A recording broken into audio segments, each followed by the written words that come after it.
Views expressed by Casters Guild members are only the opinions of that member, and that could change from day to day.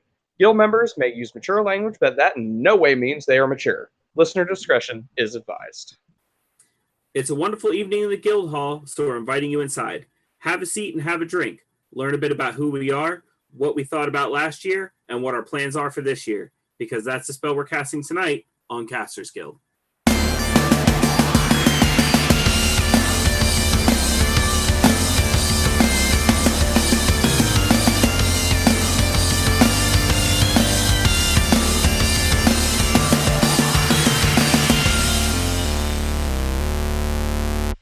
Thanks for tuning in to tonight's episode of Casters Guild. I'm your Guild Master of Production, Rick Perry.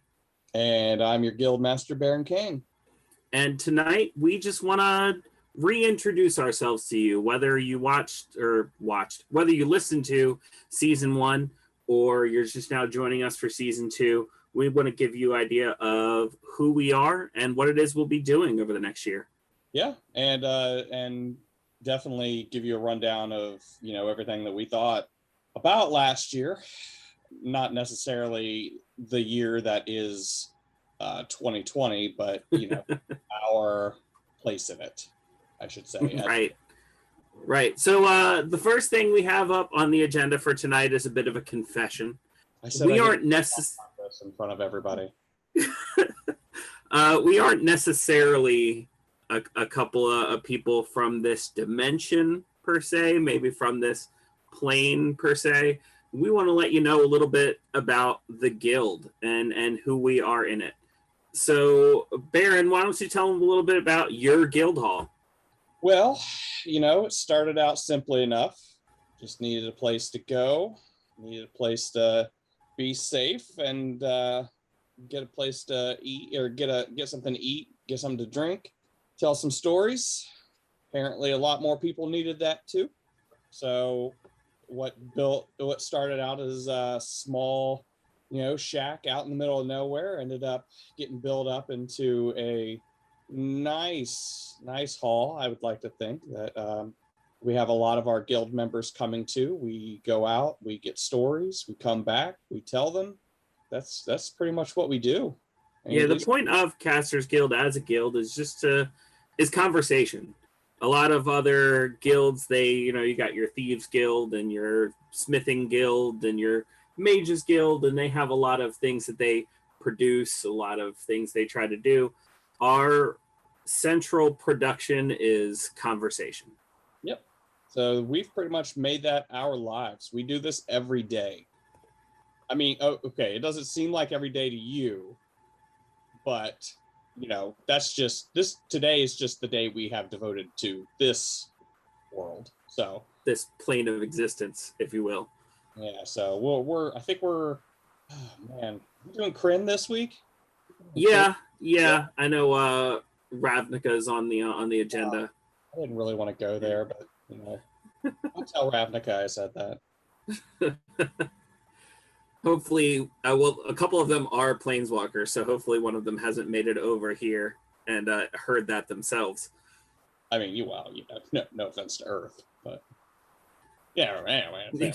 Anyway. Yeah, so I met Baron and joined the guild around the beginning, and I thought, man, a lot more places and planes could use this bit of conversation, so I introduced a little magical technology into the mix and came up with some sending stones that not necessarily are two-way, more of a one-way thing, but that we could record our conversations on and distribute it to the masses. So hopefully you're getting this on your sending stone of choice. I'm realizing that you are coming up with all the stuff to send people away, and I'm coming up with all the stuff to bring people back. Like, I'm ordering the good food. I'm getting the good drink. I got that good seat over there for, what's his name? Anyways, with the beard. Yeah, the guy with the beard. Yeah, he's there all the time. Yeah. I see our roles are clear in this guild. Yeah, mine's recruitment. I bring him in, you get him to stay. That's how it works. So now you know a little bit more about who we are and what we do. Please come join us in the guild hall. Feel free to sit down, join us in conversation. If you're interested, castersguild@gmail.com is how you can contact us on this plane of existence. And we'd love to bring you in. I swear emails have made me so busy. All right. So now that we got that little confession out of the way, we think you can handle it now. Season 1, we try to maybe show that we were from this plane of existence because it seemed easier that way. But I feel like if you've been with us this long, you can handle it at this point. So, Baron, in terms of this plane of existence, what brings you into geek culture? Who are you as a geek? I think, and I've been putting a lot of thought into this, and I actually can't even remember what I said last year, but I think storytelling, period. Storytelling in general, like even like the board games I play, the video games I play, the tabletop role-playing games I play, it's all about storytelling. Hearing the stories, telling the stories, and that level of escapism that comes from it. That's really, since the beginning of my geekdom, has been what it's all been about. It's geekery at its core, right there, is storytelling and a little bit of escapism. But I would say hearing those stories is probably a big part of my geekery, so this kind of fits, doesn't it? Yeah, I mean, hell, it's the whole reason why we're doing this. Mm-hmm. We get to tell our stories, we get to hear stories from our guild members, and then we get to share it out to the worlds. I would say my geekery didn't start really into swing until adulthood. As a kid and a teen, I had things that I liked that were geeky, but it was a little bit more the mainstream and stuff. Nintendo was mainstream. Toonami, at least where I was growing up, was mainstream. That kind of mainstream animes.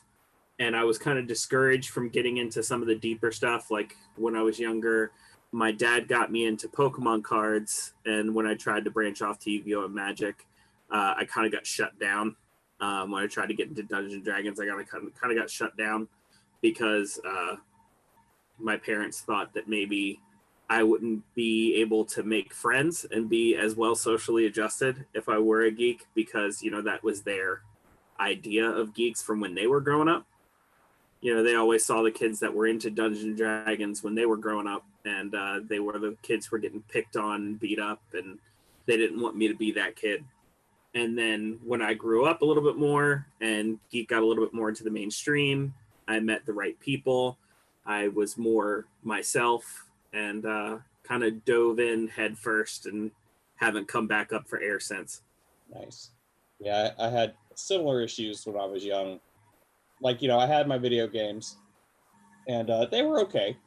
They were all right. But then I found Final Fantasy and the storytelling that goes into that, and I was immediately hooked. And that's really what dragged me into Final Fantasy. But I wasn't allowed to ever do Dungeons and Dragons because it invited demons into the house. So, I wasn't allowed to do that. I ended up playing in secret. Loved it. I was actually... Oh, man. I was probably 14, maybe 14 when I first started playing Dungeons and Dragons. And that was just downhill from there. I probably played for about a year in secret, and then I was just like, I don't care. I'm getting books, I'm getting dice, and, it was seen in my home. I was confronted about it. It was very much a intervention kind of situation in my home. So eventually it eventually came down to, do you really think I'm worshiping the devil? And the answer was maybe. And I'm like, well, I'm not. So it's like, you should know me by now. Come on. Yeah. That's it. And it's still, I mean, I'm still falling down that slope. I don't know if you've noticed, but definitely. No, not at all. Yeah, that love and obsession has not decreased at all. Yeah, I think it's proportionate to the amount of dice that you own. Oh man, that makes a lot of sense. That makes a lot of sense. Yeah, a lot of times one's love of D&D is proportionate to the amount of dice they own. It's not a proven fact, because I know some people who really love D&D that just have a few really pretty sets, and then you have your dice goblins who were more concerned with the dice than they are with the game. So, But a lot of times it is proportionate. Dice Goblin has been where I've been for all my life, pretty much. But then I started seeing these new dice coming out, these resin dice that look like the beach is just in them, or there's just a rose bush in them, and everything else is clear, and you can see. Oh yeah. The edges are so sharp and pretty, and they're $200. Oh. Recently I've realized about myself is I don't want to pick my dice. Like, the majority of my dice now come from almost blind bags, quote unquote, because they're not actually coming from bags. Oh. Hashtag not a sponsor, but geekyclean.com. I get a lot of bath bombs from them, and I never know what dice is going to come out of that bath bomb unless you get like their special monthly one. Like October of last year, I got the October one, and it came with these clear dice with green swirls in it, and they had skulls in each set of one of the dice. And you knew that was the set of dice you were going to get, but they look super cool. But I order from them a lot. I just ordered a couple cubes of soap from Bugbear Bubbles. Once again, not a sponsor. But they're little gelatinous cube soaps. And inside the gelatinous cube soap is a full poly set. And as you use the soap, the soap wears down and you get the dice. But when you order it, you have no idea what kind of dice you're going to get. Once you get it, you can see right through the soap and you can see the dice inside. When you order it, you have no idea what kind you're going to get. And I'm realizing a lot of these dice become my favorite dice. And I'm probably going to do this a lot more once we can go to conventions again, once the crisis is over. So many of these stores, they're like, buy a blind bag of dice. You know what I mean? It's cheaper than their regular sets of dice because you don't know what you're getting. And this is how I buy my dice from now on. Like, unless I see something I absolutely positively have to have, like from now on, I'm buying blind. And the other cool thing about that is, with my tradition of giving people their first set of dice, having all these sets that I got blind, if I get a set I don't like as much, it's no big deal for me to just pawn it off on a gamer for their first set of dice. Also, what a fun way to give someone the first set of dice is if it's trapped in a bath bomb or a bar of soap. Mm-hmm. Also, I would like to interject just real quick to touch on something that you said. It seems to be since it's a night of being honest and upfront with everybody. Sure. You'll hear us say not a sponsor a lot, but what that really means is a desperate cry to these people that we're talking to sponsor them. Just throwing it out there. Look, we're already talking about you without you sponsoring us. Imagine how much we would talk about you. Look, you don't even have to send us money. Just send us some free stuff. Bath bomb. That's it. Yeah. D&D could D&D, the huge company that it is, could literally just send me a set of dice. Mm-hmm. Sponsored. Yep. Now we're going to talk about you. We're going to talk about you for at least the next half a season. At the beginning of every episode and the end of every episode, we're going to be like, check these guys out. They sent us stuff for free. Yep. Yeah. We won't even go into detail what y'all sent us. We will play it up like you just sent us a whole set of books. I'm telling you. casterskill@gmail.com. But yeah, no, totally. My favorite thing to do at conventions is those big buckets of dice, and you can get the and I know I've talked about this before, but I mean, conventions are coming back here very soon, hopefully. But you can get like a coffee cup, and you can pay like $5 for a scoop, or you could pay $10 to hand pick out enough dice to fill this cup up. Now, I will say, when it comes to those bins, mm-hmm. I used to have a habit of hitting my hands with hand sanitizer before and after that bucket. Oh, yeah. Now, I am going to hit my hands with hand sanitizer before and after that bucket, and then unload a can of Lysol upon whatever comes out of that bucket because I'm dunking those dice into rum. That's all there is to it. yeah. I have a thing of 151 in a cup, and I'm just going to dunk them in there. That's because if the con crud was scary before the crisis, oh man. Jeez. Yeah. And it's funny too, because all these people that have a big stink about masks and stuff, it's like, you know what?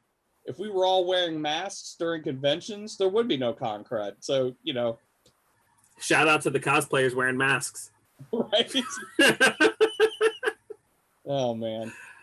You know what? That might have to be a regular practice. I mean, I like to cosplay. I cosplay. If I go to a convention now, I cosplay almost every day when I go to a convention now.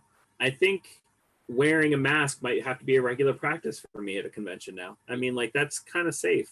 It probably should. But also, when I went to Dragon Con, they had these, not everyone was like this, but you see the big time cosplayers, mm-hmm. They would have like an area up around them to where people could take pictures, but you couldn't really get close to them. Man, if you're cosplaying at a convention, that's kind of how it should be. Stay the fuck away from the cosplayers. Take your picture. Don't try to get hugs. You know what I mean? That's actually, even without the crisis, I think is sound advice, because there are some creepy people out there that just need to keep their hands off of cosplayers. So we're definitely not the first person to say cosplay is not consent, but It does bear repeating. Cosplay is not consent for anything. That's, I mean, even good-natured hugs. You may think that you're doing something nice, but there are people out there that still like to be touched. Look at Deadpool. Look at Deadpool. I bet he feels weird. Like, I mean, not me touching him, but I mean, like, him being him and being touched. I bet it's... Oh, yeah, that's got to be... I bet it feels staticky. Yeah. Also, he probably feels weird, but you're not that. Yeah. Oh, yeah. I mean, like, without... That wasn't even the debate, but... Like a fleshy bag of raisins. Yeah. Oh, great. This is going to turn into one of those scenes.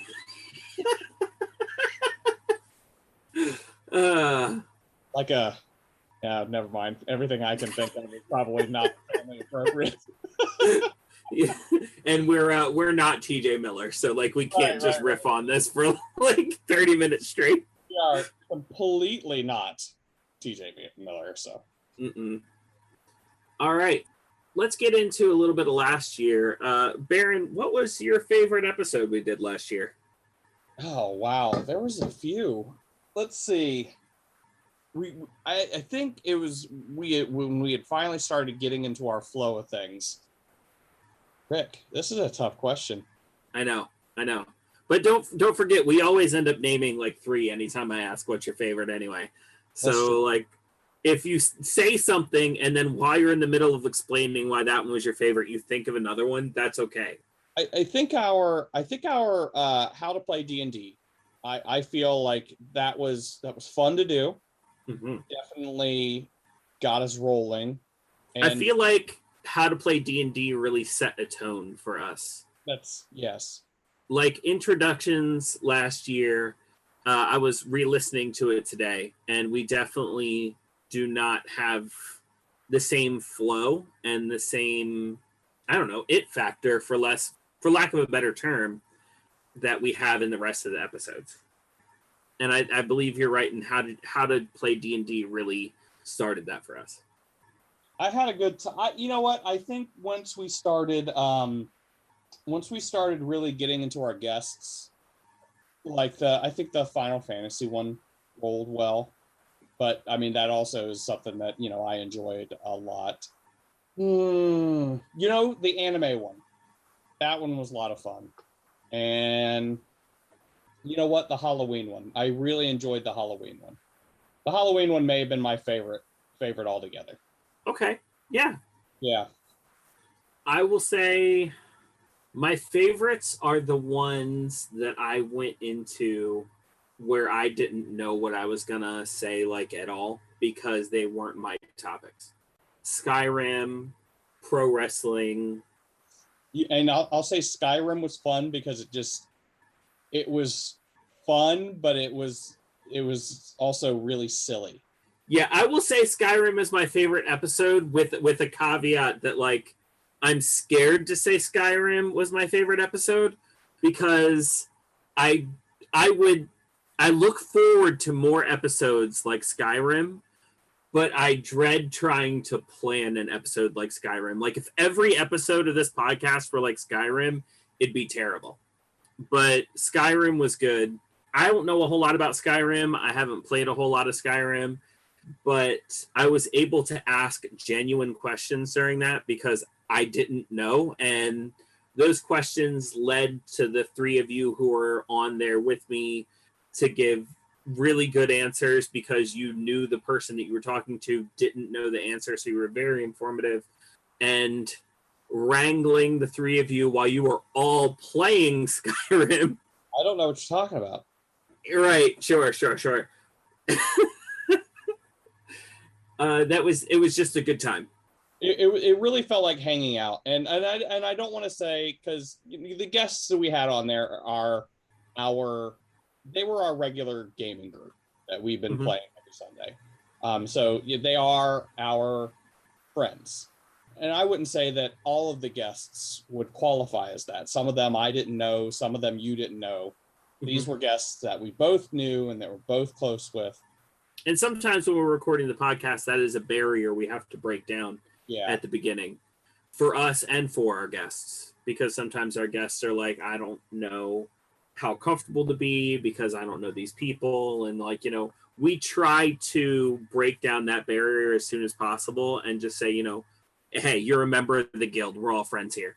But it was an episode where we didn't have to worry about that barrier at all.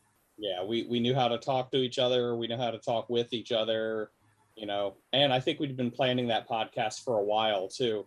So we had plenty of time to talk about it. All right. I think, actually, I had some more questions about last year, but I think we covered last year pretty well in that. We talked about what we liked, about what we did. I don't think we have to talk about anything that we didn't like. Yeah. And I would say in terms of the podcast itself, yeah, I think we covered it pretty well. Yeah. The only other thing I will ask is if you're directing someone to listen to the podcast for the first time, what episode are you starting them with? Well, I mean, go straight for our intro. Go straight to our first episode, figure out who we are, figure out where we were when we first started doing this. I will do that no matter how long we do this.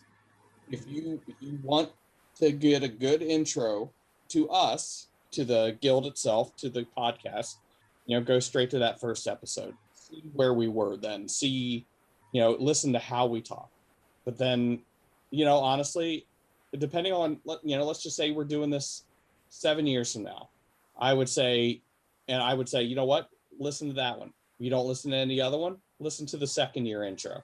You don't listen to any of the other ones, listen to the third year intro. Listen to where we were at the beginning of that year. I think that'll be an interesting, like if someone were to listen to the introductions back to back over the years, that'll be a nice, interesting thing to see how we grow as casters. Absolutely. I usually tell people, look through the list. One of those titles is going to be something that grabs you, because if I'm telling you to listen to our podcast, you're a geek. So one of those things, be it Marvel MCU, Star Trek, Skyrim, Nintendo, Mario, video games in general, something down that list is going to be like, oh, I like that thing. Listen to that episode, because you have your opinions on that. We have our opinions on that. Go ahead and start there. And then if you like what you hear, then go ahead and listen to the rest of it. My first question, before I recommend any specific thing, I would just have to know what they're into. Yeah. So, like, you know, if we have an anime geek, like, well, go listen to our anime podcast. At this point, we probably have several. So I've directed many people to the How to Play D&D podcast, because I constantly have people coming up to me and asking me, how do I play D&D? Well, first off, do you have an hour and a half? And you know what? And honestly, I think that hour and a half podcast would do better at teaching somebody how to play than me sitting down with them and teaching them. Yeah. Yeah. And I think a lot of it was because we did it together. Because I feel the same way. If I sat down and tried to teach someone, even though that's kind of become my thing, because most of the time I'm playing with a group, it's with a bunch of people who've never played before. But having you there with me and being able to edit it afterwards made it so if there was anything I was forgetting, you would remember it. And it was a way we were teaching people in a way I've never taught people before. That was a little bit more comprehensive, in my opinion. Yeah.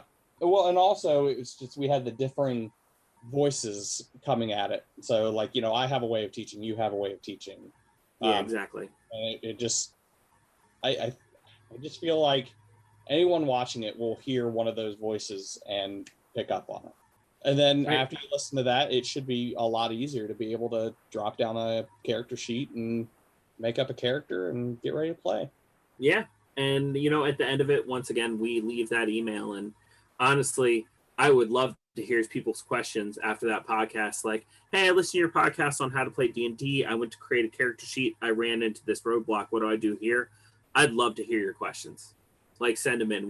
The more people in the hobby, the better. I will gladly help you through your questions. Yeah. Taking this to segue into next year, or this upcoming year.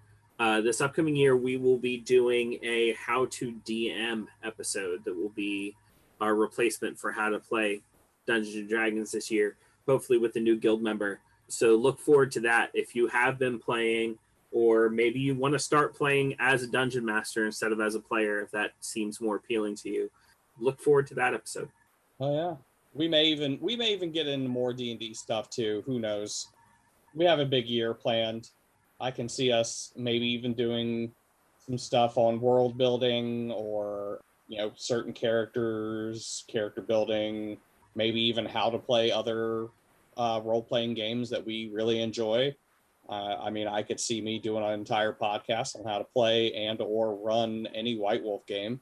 Oh yeah. Oh yeah. Maybe we can get in good with the City of Mist people and, you know, get sponsored and do a they were sponsoring everybody there for the longest time. Oh yeah, they were trying to get that name out there, which is good because it's a good game. I had a lot of fun that time we played, but it was just a one shot, and there's not really a lot that you can establish from a one shot. But then I started looking into City of Mist because of that one shot, and boy, let me tell you, that game seems right up my alley. Speaking of White Wolf, I really like this game called Scion, where you play the children of gods and you essentially have the powers from that particular god. And I'll tell you what, that's pretty much City of Mist. Yeah. In City of Mist, you are an aspect of a myth or a legend or a god, you know what I mean? So it doesn't even have to be, you know, hey, I'm a son of Zeus, you know what I mean? You could be the aspect of a concept, which is super cool. Oh yeah. So yeah, maybe we could do some more stuff like that. I mean, like I said, we got a lot of content that we're going to try to fill up this year, so I can see us getting into some weird shit. First big change for this year is that we're available a whole lot more places now. Season 1, we were only on Spotify and Anchor FM, at least in this plane of existence. Now we are going to be on iTunes and Google Podcasts because I figured out how to do that. So, and I'm looking into more. So if you have a place that you like to listen to podcasts and you can't find us there, like, man, I like you guys, but I have to log into Spotify or iTunes just to listen to you, and I usually listen to podcasts over here, let me know, and maybe I'll try to get on your podcasting provider of choice. We are going to be doing YouTube this year, which we didn't have a YouTube last season. YouTube Live will most likely be where you can find our D&D live streams this season, as well as a lot of cool things we got planned for the YouTube channel. Maybe a little bit of tabletop game reviews, maybe a little bit of cooking, you know, maybe, And I also want to do our first live episode on YouTube Live. So, we'll be playing some games and recording an episode live, and we'll see how that does. That'd be great. We'll still be on Twitch this season. It's just our D&D live game is moving to YouTube Live. But any video games we decide to play and stream this year, and you never know who you're going to find on there. It might be one of your guild masters here, one of the guild members. If you tune into twitch.tv/guildtrain is the Casters Guild Twitch channel. So if you're hopping on the guild train, you never know who you're going to find there. We might be hosting another channel of another member, or we might be on there, they might be on there. Check us out. You never know. We're not really going to have a schedule, I don't think, but if you follow us, then you'll get notifications when we get on, and feel free to come hang out with us. Yeah, I think this year's going to be it's just going to be a surprise for all of us on what we're going to do. We have some loose stuff planned. We have stuff we want to do, and who knows? I mean, if something explodes, we may just explore that aspect of it and see what goes. Because we do this for fun. It's not like we get paid for this. We do this for fun, and we do this as a way to connect with other people. And if other people are really digging one particular aspect of something that we're doing, we're probably going to explore that, because that's going to be fun for us, and it's going to be fun for you. So, and don't think we're going to abandon everything else. If we start doing a lot of cooking shows, because for some reason people loved our cooking show, we're still going to do our game reviews. We're still going to do our podcasts, but we may just lean into the cooking a little more. Yeah, no matter what, the podcast is the core. The podcast will be here, and will be the main focus no matter what. We're just going to throw a bunch of stuff at a dartboard and see what sticks. And when I say see what sticks, I'm not even talking about what stuff is successful. I mean, if some stuff is successful, that's awesome. And yeah, of course, we're going to lean into those things that are successful. But when I say see what sticks, I'm saying what is fun for us and other guild members. Exactly. If we do something and we're like, man, I really liked doing that, then we're going to do it again. Yeah, we have one person following that, and we're going to do it because it's fun and we like it. That's just all that we do it. Absolutely. Which has me very excited about this upcoming year. Yeah, I like that we're getting busier. I like that we are wanting to do more things, and I like that we don't know how it's going to go yet. And I would love to. I'm hoping that we can get this crisis thing wrapped up at least to a manageable point before the end of this year, before the end of this season, so we can do some convention coverage. I would love to go to some conventions and report to any other guild members and any of their listeners what we thought of that convention, what happened at that convention, what we did at that convention. That I am very much looking forward to the opportunity to do something like that. Yes, definitely. That's going to be a lot of fun, I think. Not only, going to a convention again after so many years of 2020, but being able to, get in there and talk to people and maybe get some inside knowledge of some stuff that's coming out, or, free stuff. Free stuff would be nice. Free stuff would be nice. And let me tell you, if you're hearing this and you run into a convention, if you give us free stuff, we will talk about your free stuff nonstop on our podcast. Oh yeah. You give us free stuff at a convention, we're writing your name down as a sponsor. That's all there is to it. 100%. And then we're going to have to add something else to the disclaimer. Like, we've had the same disclaimer since we started, but we're going to have to add a little sponsor, like, free products have been provided. Yeah. Oh, speaking of, we may even be looking into starting a Patreon, just to be able to fund stuff like that too. Yeah. So, getting out there and using that money to actually pay for a convention to go to, because I mean, unless we get in as press like we were talking about before, but we're still going to need hotel rooms. We're still going to need food, so you can't can't just do that for free. So Yeah, and if we do get into some live convention coverage, if we're interviewing some people on the street in the convention, our current equipment is not going to cut it. So getting some new equipment, and until then, we'll probably be using our phones. which I'm fine for now. Well, Yeah. maybe not my phone. My phone is.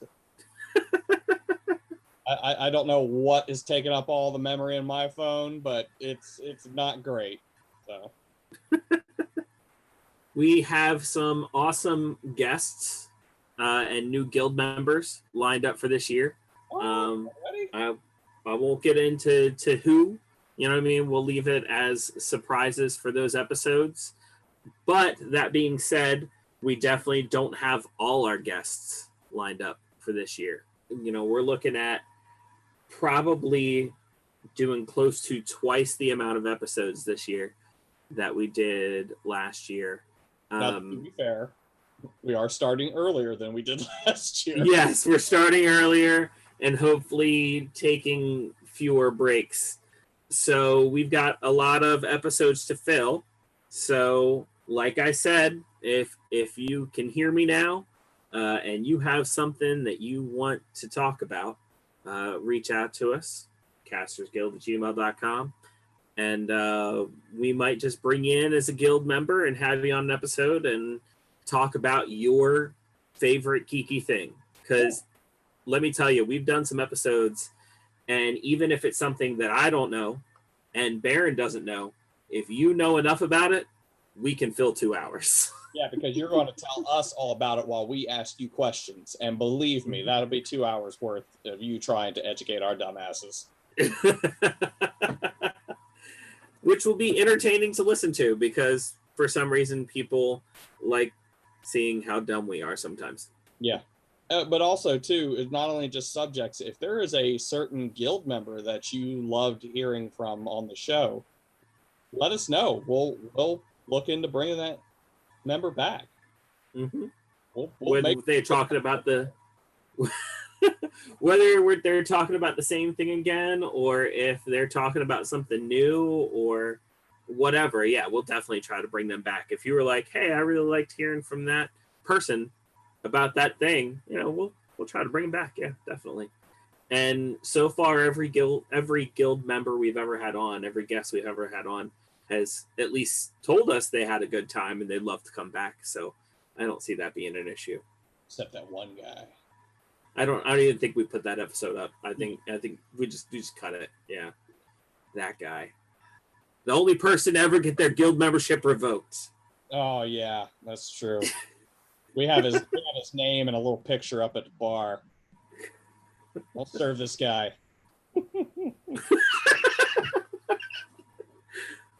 So we talked about last year, we talked about this year.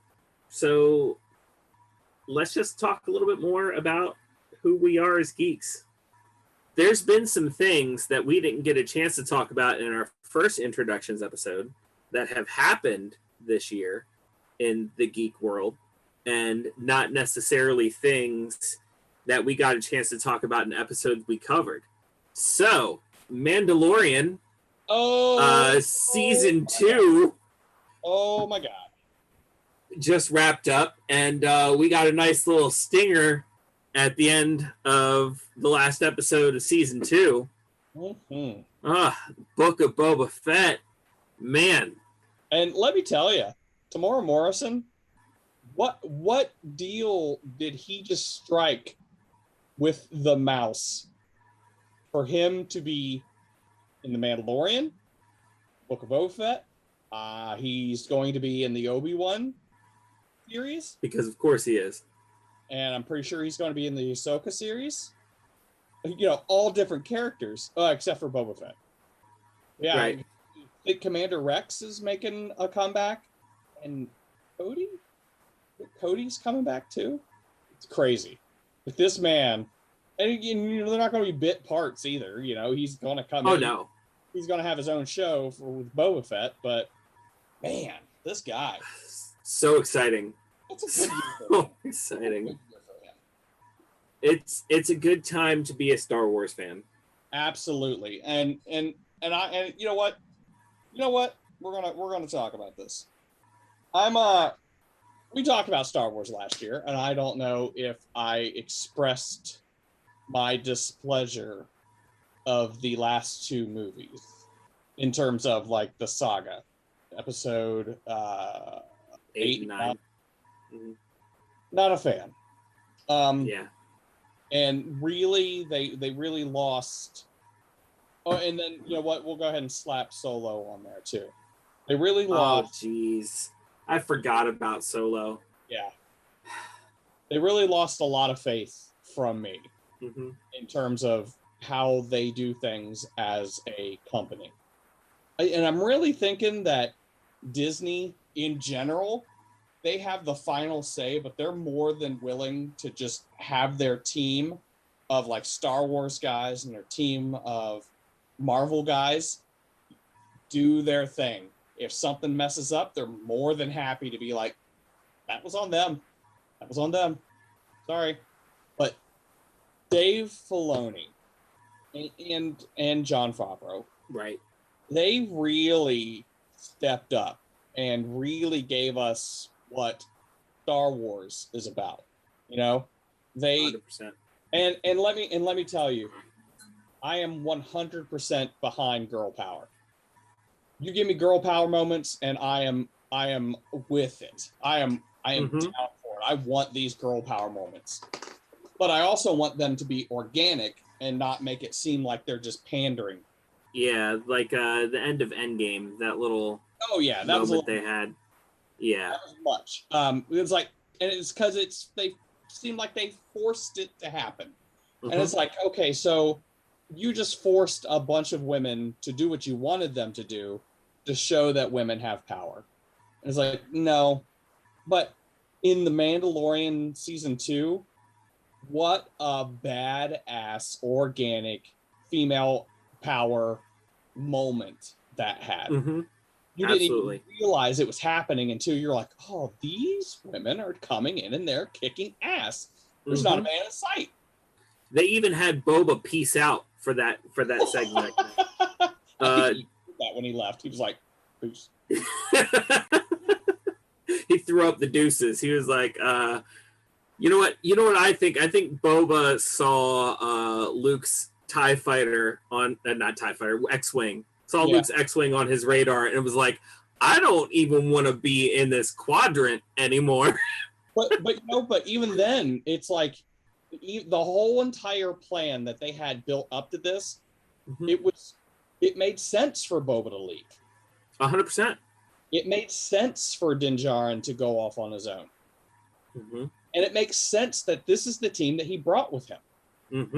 Everything just kind of molded itself together into this wonderful moment. It's like that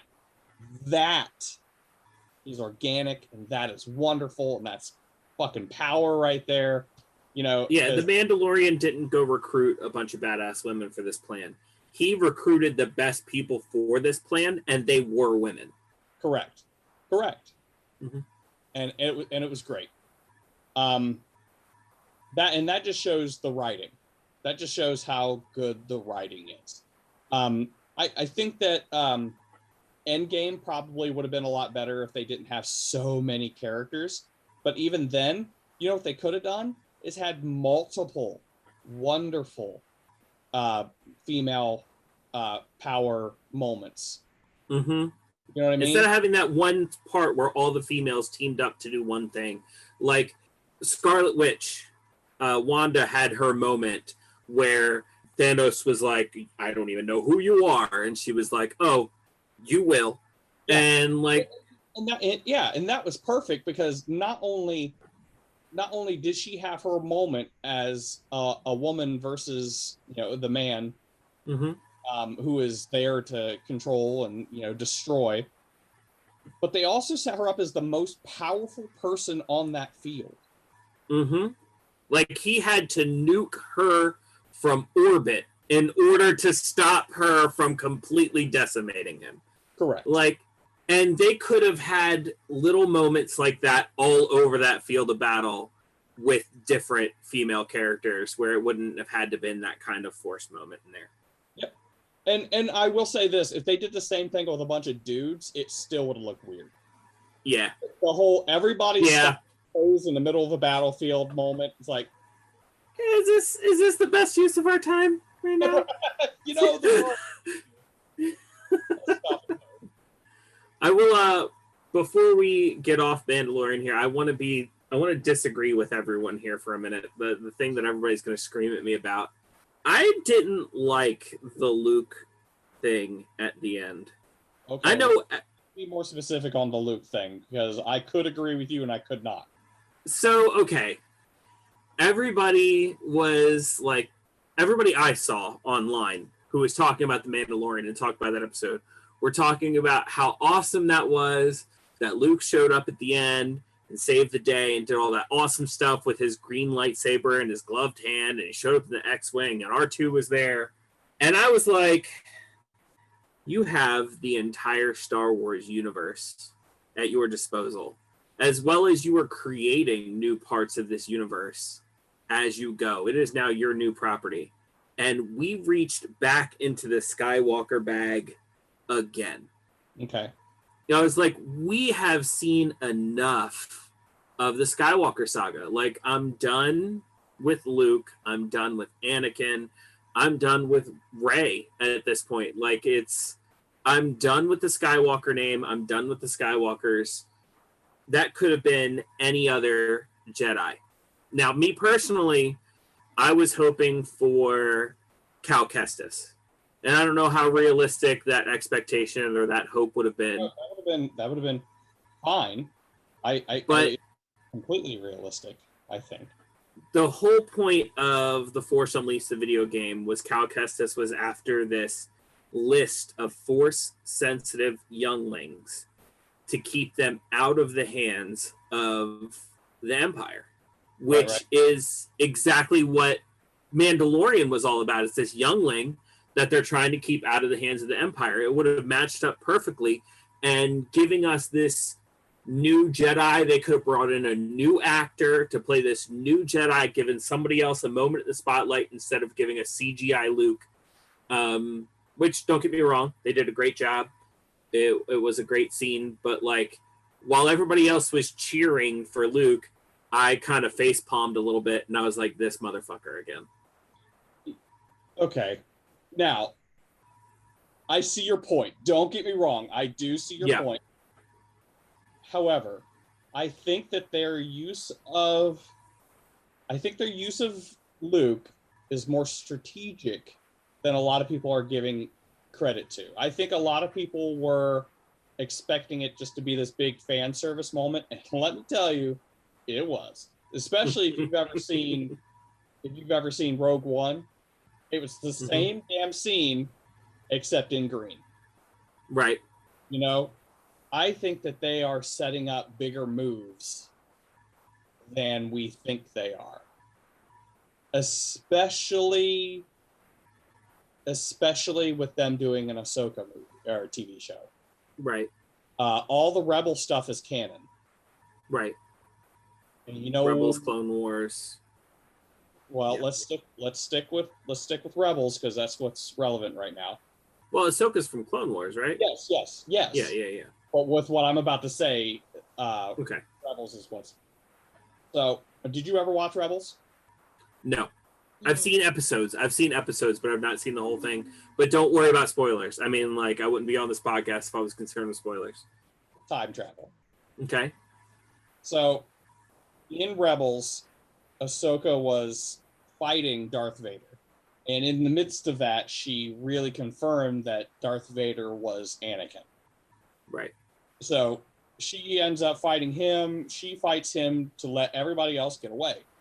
A couple seasons later, Ezra goes to this place between worlds, and he sees the scene of Ahsoka fighting Darth Vader, and and he's like seeing them through like these windows, and she kind of stumbles back, and he like grabs her and pulls her out, and then they go back into the actual world. So, does she die in the original and he just saved her, pulled her out. Point is, I think that they are setting up a way to change what has been done before them. Gotcha. Looking at the prequels. Right. I think a lot of people might be a little upset about that. Oh, yeah. Yeah. But I mean, like, you can't please everybody, especially when it comes to Star Wars. There's not a single thing you can do that's not going to split the fan base. Yes. Especially the way it is now. Do I think that they should make the sequel trilogies non-canon? I mean, no, not necessarily. Do I think that if they had a chance to do it better, should they? Yeah, I think so. Yeah.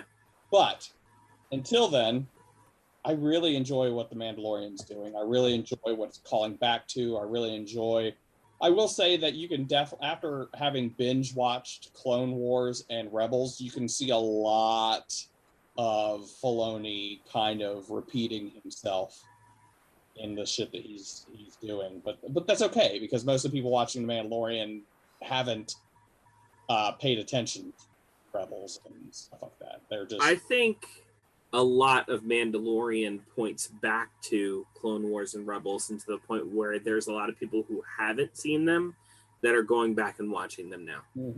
Because I started. I mean, like, don't get me wrong, I'm nowhere close to finish. There's so much to go through and so much to be seen, and I'm just now barely scratching the surface.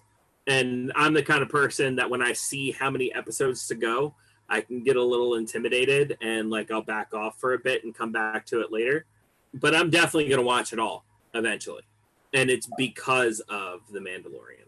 Yeah. I will say that The Mandalorian is at least good for that. It's definitely inspiring people to go and give views to these series that are now canceled. So. Oh, all right. Because before this becomes The Mandalorian episode, Marvel's upcoming lineup. I mean, we can talk about WandaVision right fucking now if you want. It's loaded, ready to go. I got theories. I've got it. Let's start with WandaVision. Just for anybody listening, at the time of recording of this episode, there are 3 episodes of WandaVision available now. So we are 3 episodes deep. Is there 4? Hold on. Wait. I might be 3 episodes deep. You haven't Hold seen on. One yet? Rick? Hold on. Wait. Let me double check. I may just be overstepping. I may have. No, I've definitely seen. No, okay. There are 4 episodes. I've seen all 4. I am current. I just double checked. At the time of recording this podcast, there are 4 episodes available of WandaVision, and we are 4 episodes deep. And boy, howdy, are they deep. Look, we got dangerously close into making this the Mandalorian episode. And I know we could definitely make this the WandaVision episode. So we're not going to do that. But if you have a Disney Plus subscription and you haven't seen WandaVision yet, you're doing yourself a disservice. Yeah. And I will say, just give it some time. I've seen a lot of people that are just like, oh, well, really, the 4th episode really drug me back in, or, oh, these first episodes didn't make sense. It's like, first off, how does it not make sense? 2, how does it not make sense? It is a slow burn. Oh, definitely. However, in any show, the first couple episodes are there to set up the world. Mm-hmm. And the world is weird and fucked up and not normal, and there's clearly something wrong. I figured that was portrayed quite accurately. Oh yeah. The thing about WandaVision is, like, I think in episode 1 you get like 2 instances where you can see something's wrong here, and other than that, it's just it looks just like a very old sitcom, Yeah. with all the old tropes and all the old cliches. And I sat down to watch it with my wife, and she's looking at me like, we could just watch I Love Lucy if that's what you're trying to do here. We could just watch the Dick Van Dyke Show. You tell leave right now. But as you watch, like, you get these little snippets, these, like I said, 1 or 2 moments in that first episode where you're like, all right, what's going on? You're waiting for that Twilight Zone Black Mirror-esque twist. And then with each subsequent episode, you get a few more moments, and it gets a little bit more messed up, a little bit deeper. Some of the moments are a little harder to catch, but when you watch, if you go back and watch it again, you'll get it the next time around. And then you get into the most recent episode, and it's kind of... I will say, if you haven't watched it or you tried it and gave up on it, now that the 4th episode is out, go ahead. Well, by the time this comes out, there'll be 5 or 6 episodes. 5. Yeah. Do it now. Binge through, get it done. They're only 20 minutes long. You can be a big boy, big girl, sit down for an hour and get through these episodes that you... And don't skip to episode 4. Don't be that person. No, because then you'll just be confused. Yeah, watch episodes 1, 2, 3, 4. Watch them all. It's worth it. For those of you, and if you haven't, just skip ahead a bit, because spoiler territory. So, let me tell you, when I first saw that beekeeper climb out of that manhole, I was convinced we were looking at AIM. I mean... Which I still don't know if we aren't. I mean, like, it's... AIM suits look like that guy's suit. In episode 4, we saw it be a hazmat suit transition into a beekeeper suit, which the AIM guys' hazmat suit look like beekeeper suits. It's just how it is. And honestly, if Hydra can infiltrate SHIELD, why can't AIM infiltrate SWORD? So that's my big theory. I don't know if I'm sold on my big theory. I don't even know if I'm, but before I even try to sell anyone else on my theory about WandaVision, I haven't even sold myself on my own theory about WandaVision, but like that's something I think they're leading up to. I go deep in mine. I have a few theories. Some of them contradict each other. Yeah, but what I love about WandaVision is, so beginning of MCU, like, the first few movies, like, they were very tentative to touch on the weirdness of comic books. Like, they were telling these stories, but they weren't, like, comic books in general tell their stories in weird ways, and they tell weird stories. WandaVision is not shying away from that at all. No, and it looks like it's not going to get any more normal anytime soon either. Mm-mm. I saw the previews to the next one. Woo! Wow. Any one big WandaVision story, theory you want to get off your chest before we move on with the rest of Marvel's plans upcoming? Well, I mean, it's definitely, well, okay, let's see. How do I want to play this? You said 1. Pietro's coming back. Oh, okay. Same actor, you think? We'll get the same... Well, see, here's the problem. I don't know. Because I know that certain people have been cast in this. Yeah. Like, do you know? I don't. I haven't, but like, go ahead. Like I said, if I was concerned about spoilers, I wouldn't be doing this podcast. Evan Peters has been cast. Oh. Yeah. Okay. All right. Yeah, Evan Peters has been cast. And like everybody's known that he's been cast. So it's real. Everybody's wondering, is he going to be Quicksilver in this? I mean, why would they cast Evan Peters and then put him in the show with Wanda, knowing full damn well that he was Quicksilver? Ugh.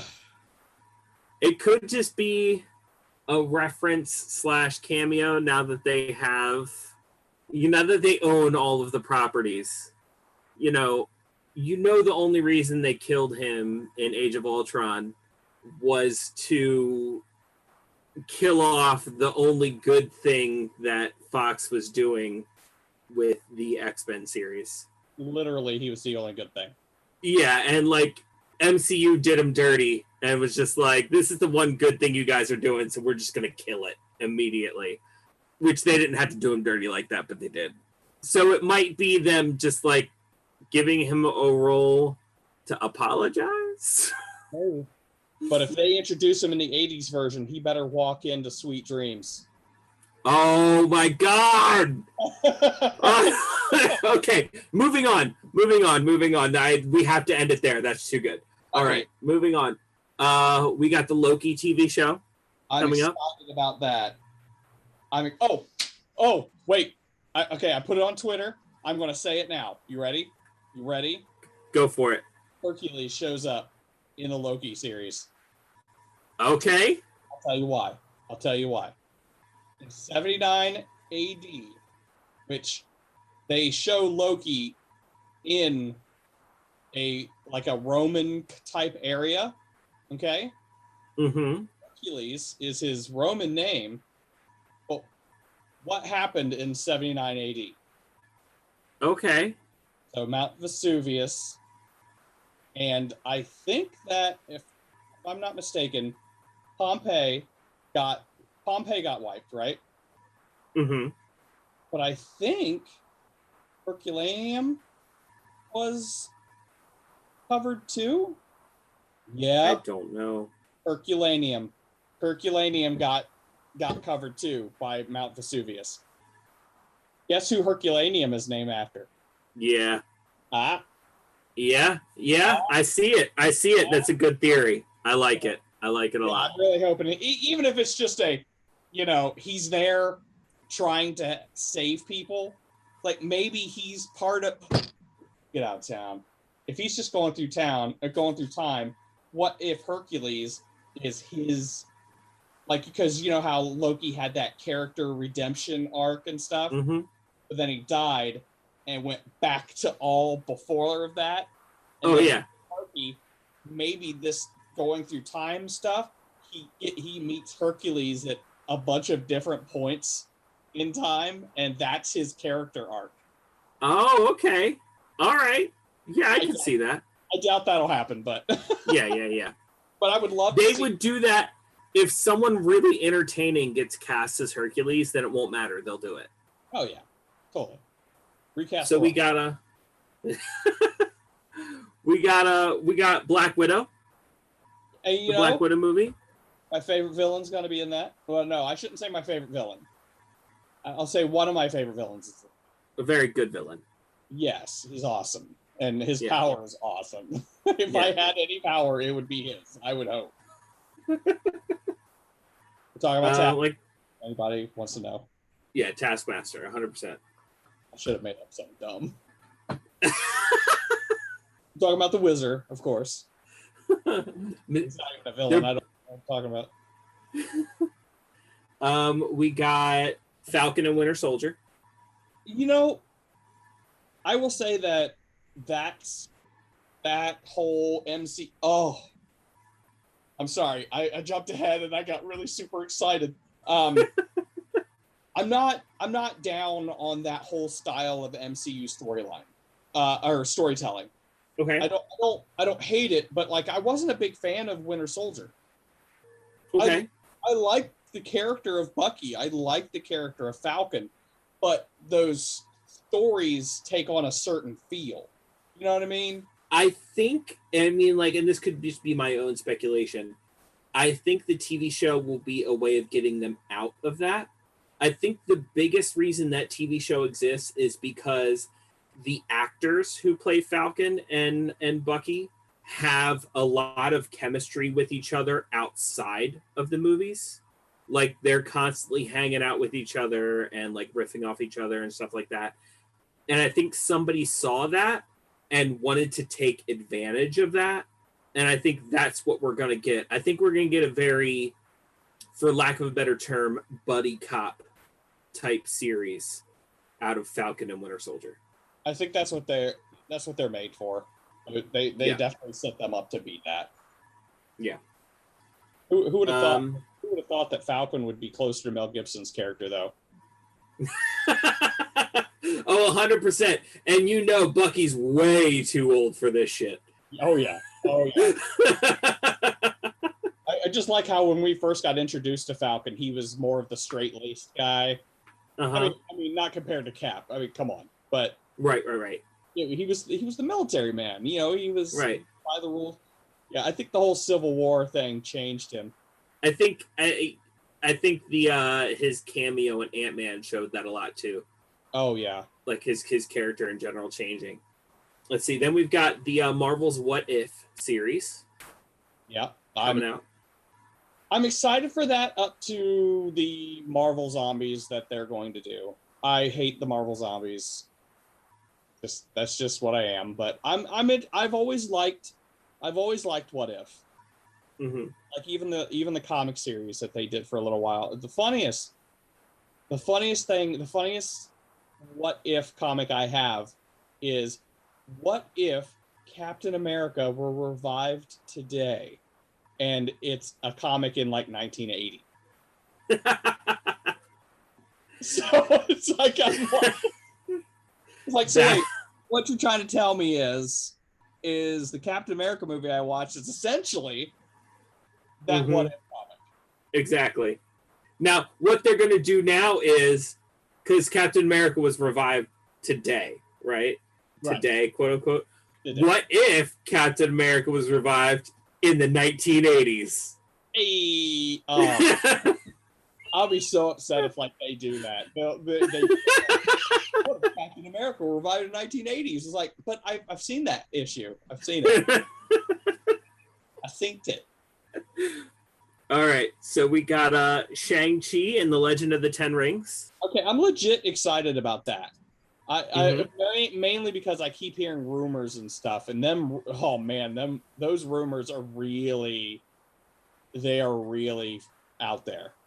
One of the coolest things I love about the MCU is they keep making movies of different genres and different types and then tying it into the greater universe, but they have no problem going off book for certain movies because they feel like a certain tone would fit a certain movie better. And let me tell you, I love me a good kung fu movie, like 100%, like old Jackie Chan stuff. Just, I love me a good kung fu movie. And if they lean into that hard and it's just a really good classic style kung fu movie, which is what I've heard, a rumor that it's supposed to be, even though I'm not a huge comic book guy, so like I don't know a whole lot about this character. Marvel has the opportunity to make him quickly my favorite just by making it a really good kung fu movie. He's already better than what he was. He was essentially a Bruce Lee clone. Right. And his father was Fu Manchu. Oof. That look said it all. Oof. All right, then we got the Eternals. Yep. Still not sure how I feel about that. Right. We'll see where that goes. Yeah, it's. I don't think I've heard enough about it, but I was never really a big Eternals fan, like in the comics and stuff. Sure. But, I mean, they got me on Guardians of the Galaxy, so whatever. Yeah. I didn't like Guardians of the Galaxy comics, and then they put this out in front of me, and it was like, well, sir, I am sold. So. With the exception of Thor 2, the MCU can do no wrong so far. So. Yeah, that's true. I mean, Thor 1 was kind of a joke too. Yeah. Let's see. We've got the untitled Spider-Man movie. Back out of Dodge. I cannot wait for this. Okay, so of course we got Tom Holland. Tobey Maguire is attached. Okay. Andrew Garfield is attached. Right. So. Got somebody. Is there another one that I'm missing? Oh, no. Jamie Foxx is in there too, right? I don't know. What was that again? Alfred Molina. Oh, I did not know. And one person that they say just finished filming his scenes, Charlie Cox. Oh, okay. This is gonna be a movie, friends. Like, yeah.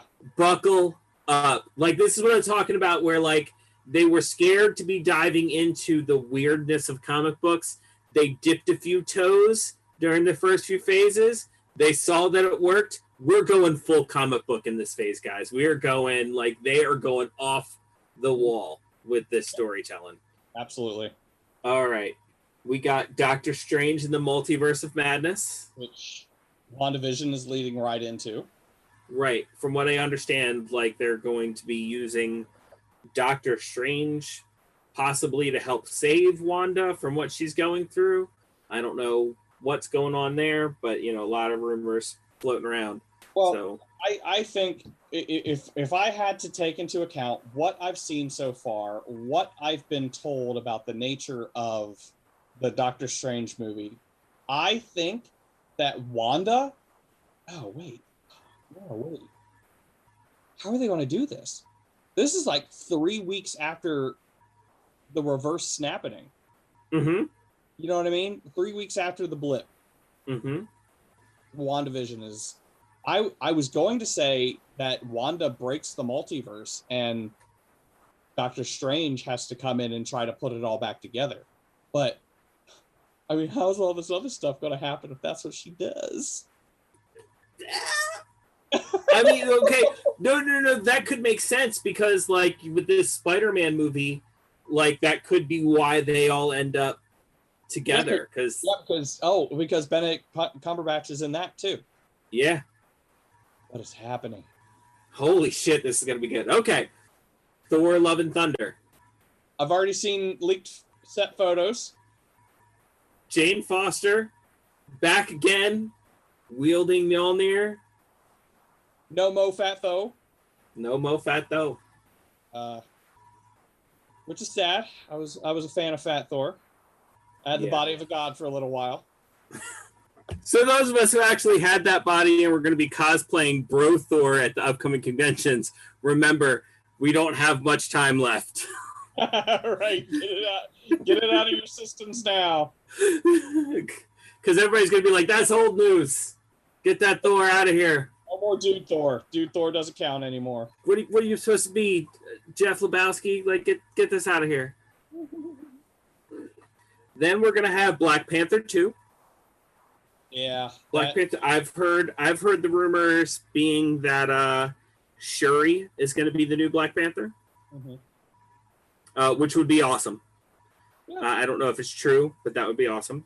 Yeah, I think they're still writing it though, so it's kind of hard to really nail down what they're going to be doing. Right. Also, just released today that I saw, they are doing a TV show. Okay. Disney Plus TV show set in Wakanda. Oh, that'll be cool. Yeah, and I don't know if it's necessarily centered on the Black Panther or anything like that. Mm-hmm. It may be like the auxiliary characters that have to do with Wakanda and stuff. So it'd be cool to see more characters come out of Wakanda. Even if it is auxiliary characters, it'll still be a lead up. Like if they're announcing it, I think it'll probably be a series that leads up or leads after Black Panther 2.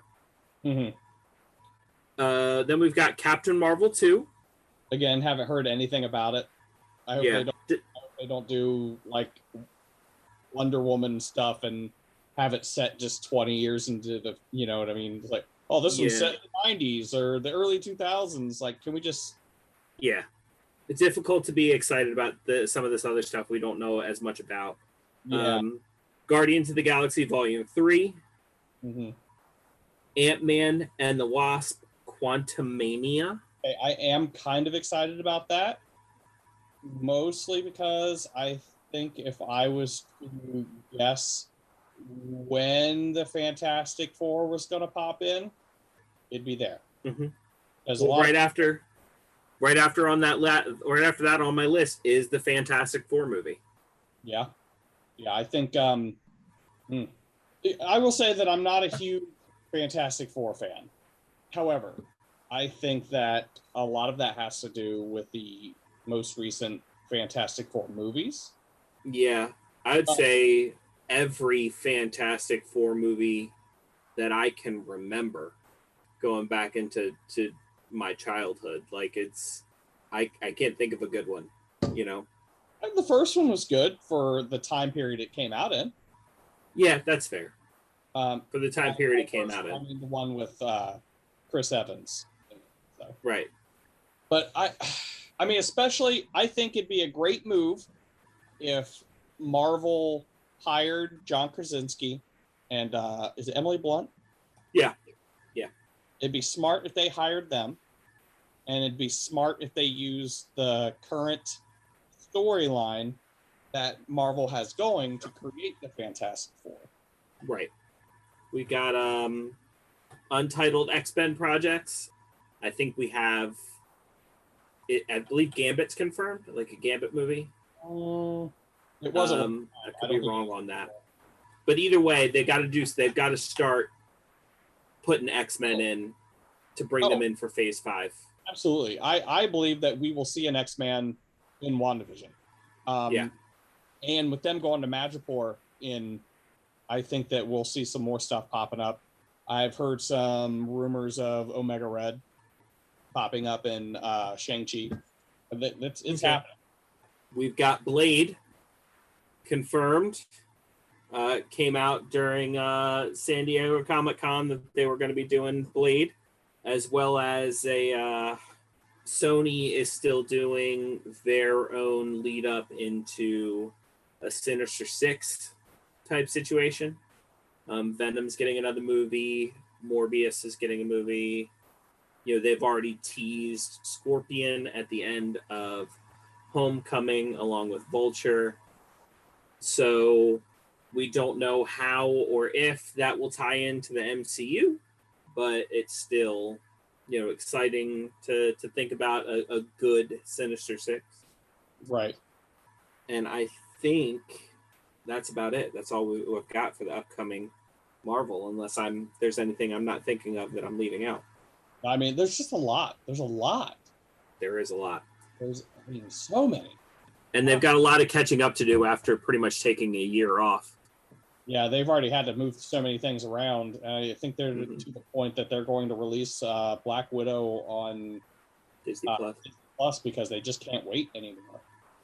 Even if they did it, I mean, I'd be upset about it, even if they did it like they did the live action Mulan. But if that's how you have to do it in order to make up your money for not releasing in theaters, how much was do what you got to do?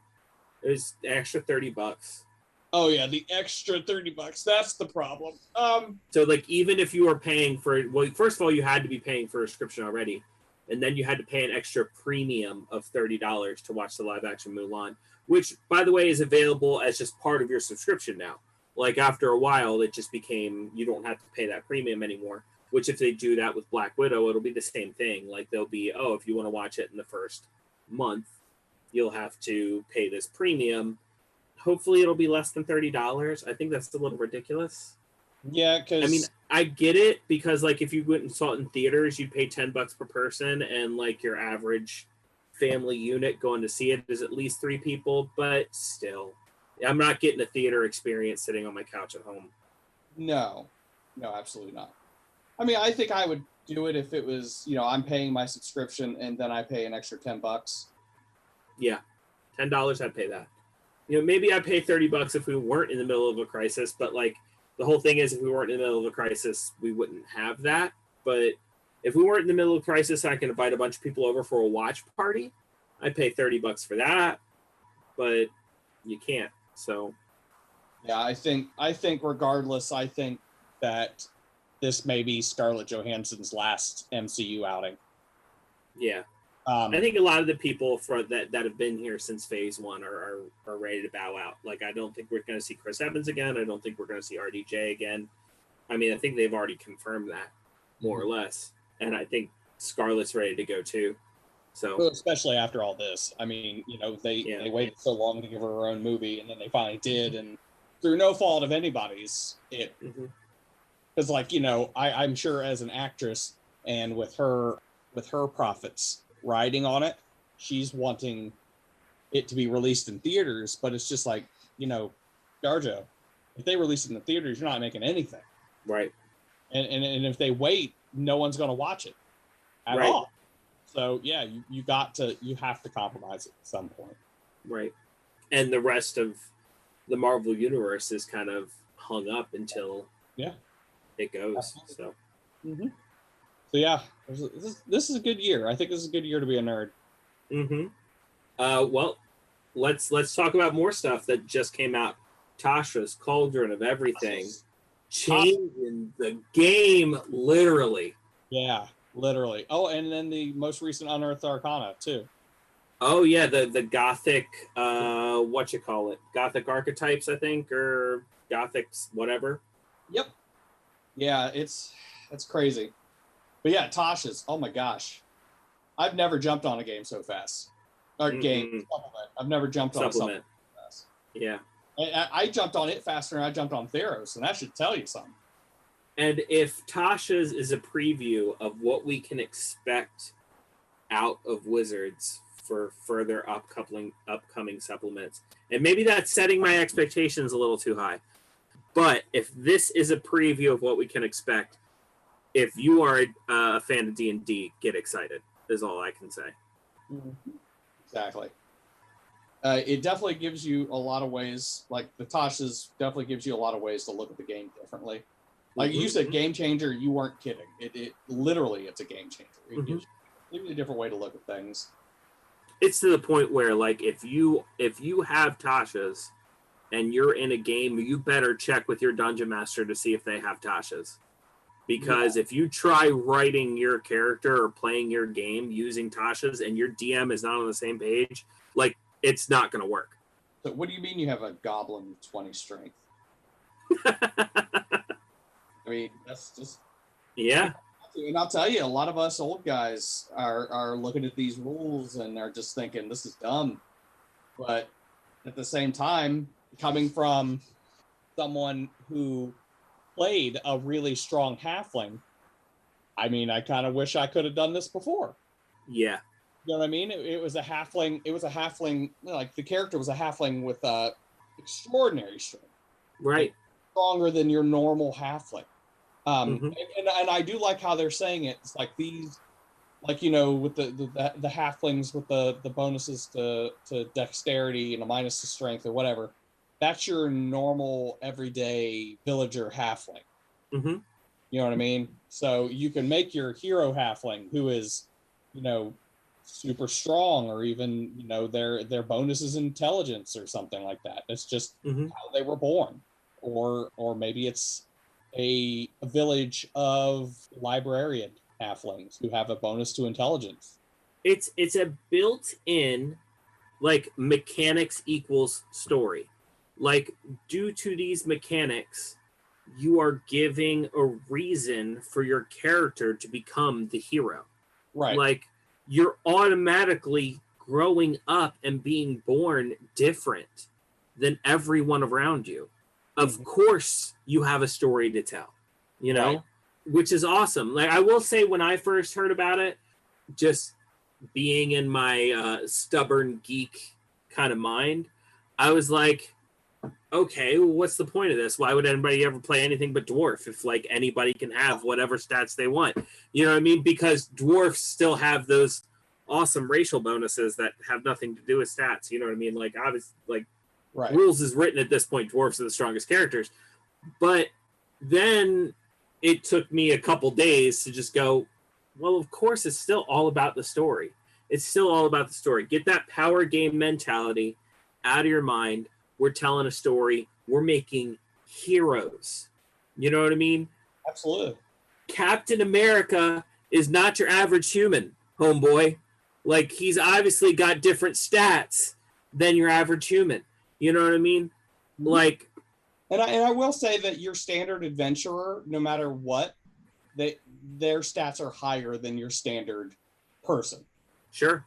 But yeah, I mean, why couldn't you just be the fucking weirdo of your village and have these stats the way they are? Right.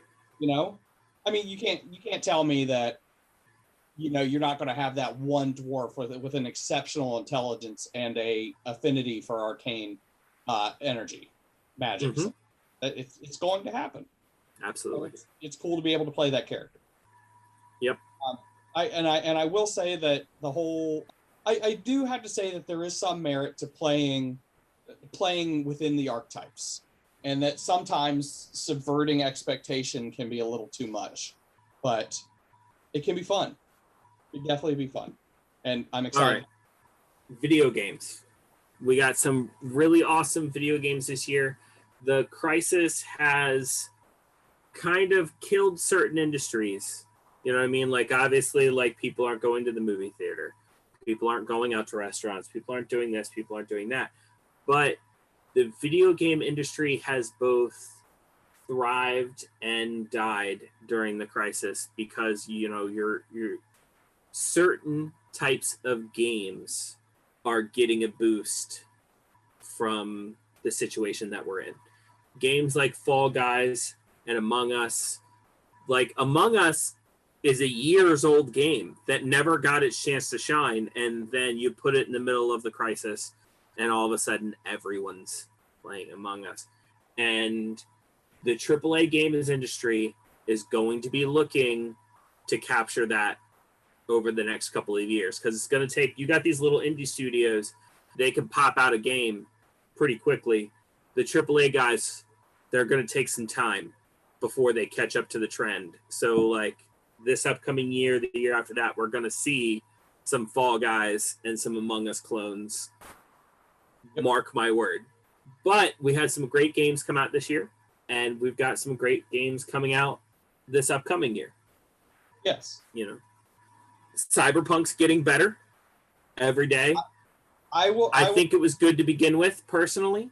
I will say that I really liked Cyberpunk, but them constantly trying to fix it is kind of starting to fuck with my vibe here. Yeah. Like, I've been noticing more glitches now. Yeah, and having to sit down and do an update every time you want to play the game is kind of... Yeah. Like, leave it alone for a bit. Let us play it for what it is, at least for a little bit. But yeah, I mean, video game fans have nobody to blame for Cyberpunk other than themselves if they have a problem with it. I mean, like, those of us who didn't have a problem with it are having a lot of fun with it. Those of us who've been playing Bethesda games for years are used to this crap anyway. Yeah. So just leave us alone and let us play our massive open world video game with tons of bugs in it. We're used to it. We'll get over it. Yep. Like, you let me T-pose down the street and you go about your business. Because, you know, we're playing it for the story anyway, and we don't care if somebody's T-posing, that we're still going to get that next quest. Exactly. And I'm on my second playthrough, honestly. So, yeah. I already 100%ed Spider-Man Miles Morales. Yeah, I need to play that game. Man, if I haven't said it before, which I have, I'll still say it 100 more times. I love Spider-Man. Spider-Man is my favorite. And of all the Spider-Men, Miles Morales is my favorite. Miles is amazing. So when they came out with a whole Miles Morales game, you know, I immediately jumped on it. And I did not stop playing it until there was literally nothing else to do in that game. And even then, I'll be honest with you, even after 100%ed it, I still jumped back into that game every once in a while just to swing around and mess around because of how much fun it is to do in those games. Mm-hmm. Absolutely. Yeah, I actually still need to get the original Spider-Man game, the one before this one, right? And actually mess around with the DLCs. Oh yeah, they were good. I played all the DLCs on that one. They were good. Man, a lot of really good games came out of it. Outer Worlds got a whole lot of attention. That is actually a game that I'm looking into getting. I mean, like, you can get it pretty cheap now if you get it pre-owned. I played a little bit of it during my 24-hour charity stream, which, by the way, 24-hour charity stream last year went off without a hitch. It was probably one of my funnest ones I've done so far. I mean, like, we didn't break any records or anything. You know, it was very average as far as the amount that we raised, but I had fun. We raised some money for the kids. It was a good time. But I played Outer Worlds for a bit during that, and I could see myself definitely continuing that game and having a lot of fun with it. Yeah, I'll have to give it a shot. The new Resident Evil game. People are freaking out about the new Resident Evil game. Why are they freaking out, Rick? People are getting a little thirsty. Over what, Rick? Hold on. How are people saying it? You got the goth witch mommy and the 8-foot tall vampire mommy. Like it's step on me, senpai. Like, man. And I will say, the game that came out before this in that series, Resident Evil 7 Biohazard, was a departure for the series, and goddamn did it need it. Resident Evil was getting a little ridiculous, and Resident Evil 7 was awesome. 6 was, in my opinion, not very good at all. And if you, for some reason, have a desire to shit your pants, go ahead and play Resident Evil 7 in PlayStation VR, because, oh my God. Because I bought it just for that. I was like, I got a PlayStation VR headset. Resident Evil 7's only $20 over here. I'm going to go ahead and buy this and throw on this VR headset. Oh my God! Yeah, it was scary. Yeah, I still have yet to experience the VR sensation. Once the crisis is over, come on, I'll let you slap on my VR headset. I won't throw you right into Resident Evil, I promise. We'll play some Beat Saber or something. I might have an easier time with Resident Evil. I just downloaded the Linkin Park pack for my Beat Saber. Yeah, that's been fun.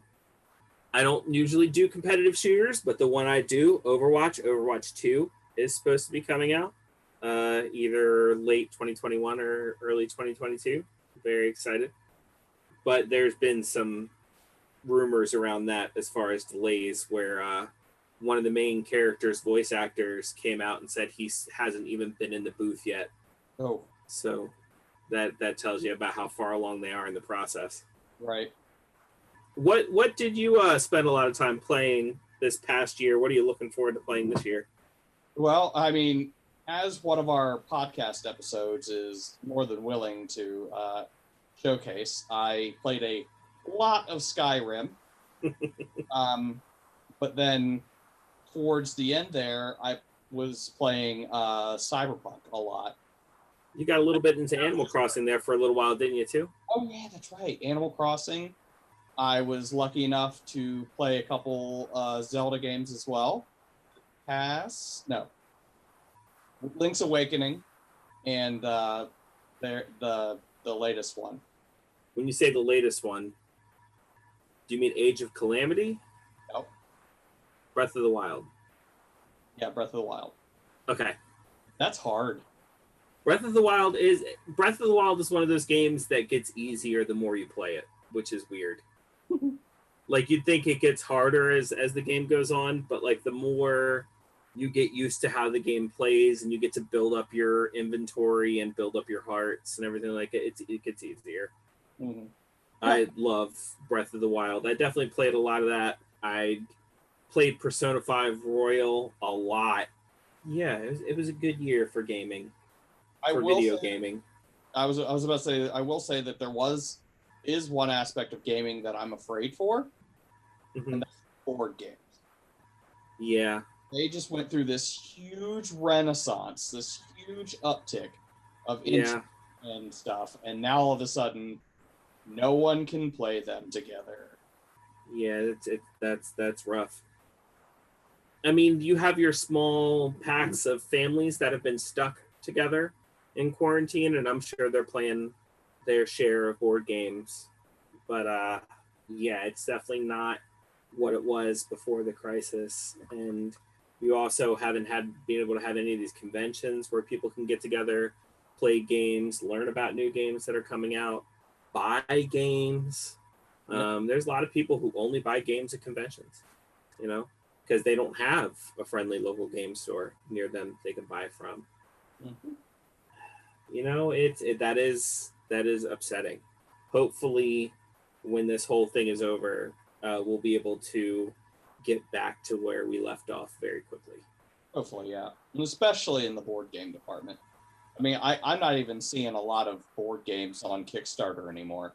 There for a while, they were I mean, that's all you could find on Kickstarter was board games. Yeah. There's a lot more D&D stuff now because people have been, let's say D&D did not slow down as much as I thought it would. Between streams that are available, people playing over Discord, people playing over whatever video streaming service it's available, D&D did not slow down at all. I'm going to be one of those guys, and I'm going to say, you know, Critical Role, Adventure Zone, they had a hand in that. Oh, 100%.